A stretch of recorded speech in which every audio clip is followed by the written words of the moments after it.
Рахмат, кейінгі сөз депутат Момбеков Рыскелді Чыныбекович. Рахмат, Дастан Рысбекович.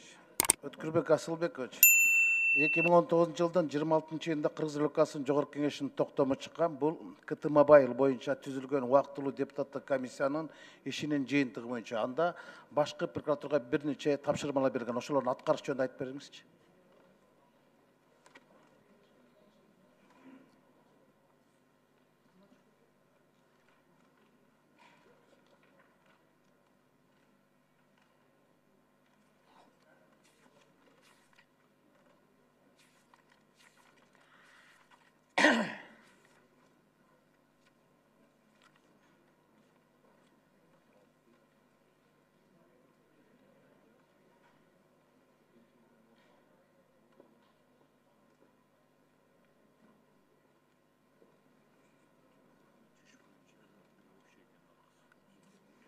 Ал бойынша 3 кылмышчы козголгон.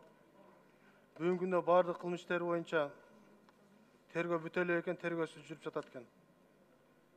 Эсептөө палатасына дагы токтом менен дайындалган. Ал эсептөө палатасына жыйынтыгы чыга элек. Ошонун негизинде бүгүнгө чейин бул созулуп келатат. Анын жыйынтыгы чыкса бардыгы боюнча биз тергөө органы тарабынан тийиштүү юридикалык баа берилет бардыгына. Кимге иш козголду эле? Жок, бул факты менен РП катталып атат 3 материал тең. Ошол боюнча жүргүзүлүп атат. Сизде анда толук маалымат жок экен. Дагы бир сыйра карап чыгыңыз ошол токтомдо. Ал жерде аябай жакшы анын корутунду бар. Корутундуна карап чыксаңыз, бүгүнкү күндө КТ Мобайл банкрот. 345 миллион сом акча бөлүнгөн виртуалдык уюлдук оператор 1,5 жылда иштейт деген иштебей калды.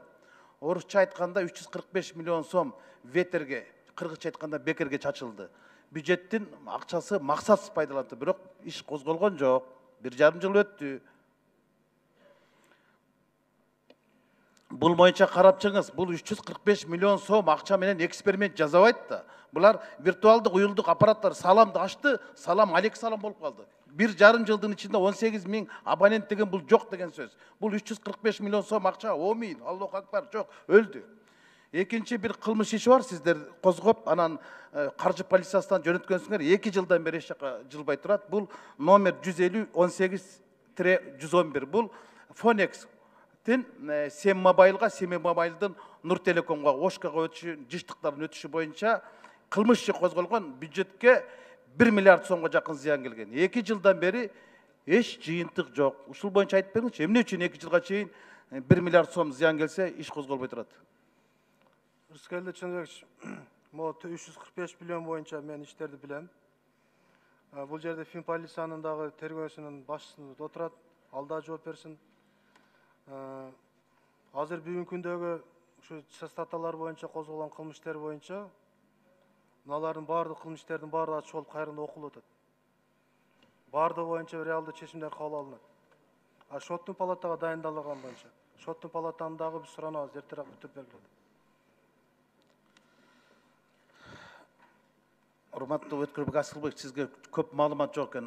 Бакир Дулач, сиз жакшы билесиз. Сиз экөөбүз менин кабинетимде да сүйлөшкөнбүз. Айткан тергөөчүңүз. Айтыңызчы, эмне токтоп турат иш? Рыскелді Чыныбекович, бул суроо боюнча сиз менен дагы факттар боюнча сүйлөшкөнбүз. Бул жерде эки жактамалуу мыйзам болуп турат да. Биз ошол частотаны кайтаранга аябай аракет кылдык. Тергөөчүлөр менен группа түзүп алып, консультация кылып, 2016 жылы өкмөттүн токтому менен пилотный проект боюнча 3 частотага уруксат берилген сатканга. Ошондой 1 миллиардка жакын акчага сатылган. 3 эле частотага берилген да, жыштыкка. Анан ошол жерде башка жыштыкка пилотный проект менен сатууга мүмкүн эмес деп чыккан. Ошонун негизинде бир частота сатылып кетет, сиз айткан. Сатылбайт да, бекерге берилет. Бекерге берилет. Бекерге Phonex 1000 сомго берилди дейсизби? 896 миллион сом. Мыйзам боюнча, мыйзам күзүндө келип атат, күчүнөчү.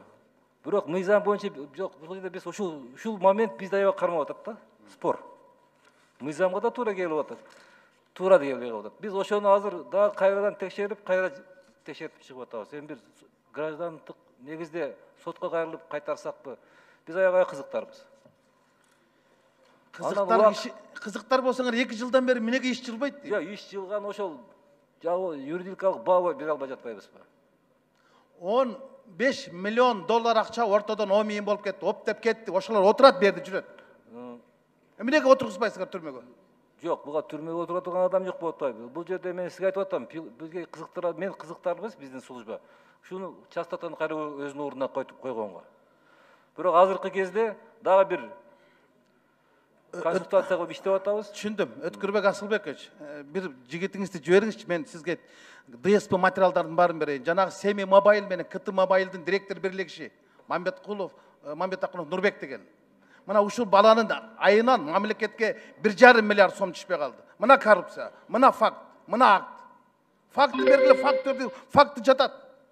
Иш жок. Рыскелдинович, сиздин фактыларыңызды түшүнтөм. Эми сиз дагы фактылар менен берсеңиз, тергөө ошончо тергөө фактылар аныктап чыксын. Айтып койсо оңой. Ушунча миллион мамлекетке зыян келди. Аны баары тактап чыгайлы, ошончо тергөө болуп атат. Фактыны бериңиз, ошону көрөлү. Эгер сиздики далилденсе, ошонун баарын жоопко тартайлы андачы. Тергөө деле жөндөн жаткан жери жок да. Значит, экспертизада маселе болуп атат. Значит, мыйзамдарда маселе болуп атат. Ошонун жыйынтыгы менен бир актуал бир мыйзам чечим кала албай атат. Мунун баардыгы бизде окулат, азыр бүгүнкү күндө кайрадан карап атабыз кече фактылар менен. Сизге түшүндүрүп атам. Ошо айткан фактылар сизге жөнөтөбүз, бериңиз, карап чыгабыз ошонун баарын. Кошумчалап коюн. Сиз азыр мындай айтып атасыздар, Рыскелдинович. Биз атайын эле бекитип алып эле мунун баарын чыгарбагандай кылып атасыз. Иштеп атабыз биз дагы балдарда. Өткүрбек Асылбекович, сиздин орун басарыңыз Нурлан Дардаңов мага кат жазып атат. Ушул иш боюнча Дамир Сагынбаев кат жазып атат. 10 секунд. Исмаилов мага кат жазып атат. Сагынбаев мага кат жазып атат. Булардын баардыгы менде турат. Президентке дагы тапшыргам. Бирок иш жылбай атат. Мен ошону айтып атам. Сиз өзүңүз кызыктар болуп, кааласаңыз мен сизге берейин өткөр копиясын бар. Карап чыгыңыз. Бериңиз. Кийинки сөз Касымалиева